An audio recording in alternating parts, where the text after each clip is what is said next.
చంద్రబాబు నాయుడు గారు ఏం మాట్లాడాడో ఒక్కసారి మీరే వినండి. మార్చి 10, 2003 ఆ రోజు ఆలోచిస్తే ఆయన పుట్టిన జిల్లా నెల్లూరు జిల్లా.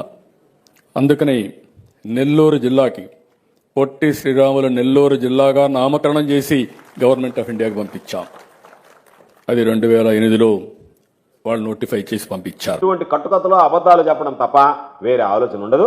కాబట్టి ఇటువంటి మాటల వల్ల పాపం ఆయన ఆత్మ క్షోభిస్తుంది పొట్టి శ్రీరాములు గారిది. అయ్యో, నన్ను గురించి మర్చిపోయినటువంటి వ్యక్తి 3 సార్లు ముఖ్యమంత్రిగా పనిచేసి నన్ను పట్టించుకోలేదే. అంతకుముందు 2 సార్లు ముఖ్యమంత్రిగా పనిచేశాడు, ఆ 2 సార్లు పట్టించుకోలే. ఆ తర్వాత మరలా రాజశేఖర రెడ్డి గారు ముఖ్యమంత్రి అయిన తొలి విడతలోనే, సెకండ్ టర్మ్ కూడా కాదు, ఫస్ట్ టర్మ్లోనే ఆ డిమాండ్ రావడం, వచ్చిన డిమాండ్ని అంగీకరించడం. 2004లో ముఖ్యమంత్రి అయితే 2008లోనే దానికి సంబంధించి ప్రాసెస్ మొత్తం పూర్తయి 2008లో 2009కి సెకండ్ టర్మ్ ఎలక్షన్స్ కన్నా ముందే పేర్లతో సహా శ్రీ పొట్టి శ్రీరాములు నెల్లూరు జిల్లా అని మారే ఈ రోజు కూడా మనం శ్రీ పొట్టి శ్రీరాములు నెల్లూరు జిల్లా అని పిలుచుకుంటున్నాం. అయ్యా చంద్రబాబు నాయుడు గారు, పొట్టి శ్రీరాములు నెల్లూరు జిల్లా మార్చడంలో తమరి పాత్ర ఏమీ లేదు, తమరి హయాంలో జరగలేదు. తమరి ఇటువంటి కట్టుకథలు ఇంకనైనా మానితే మంచిదని చెప్పి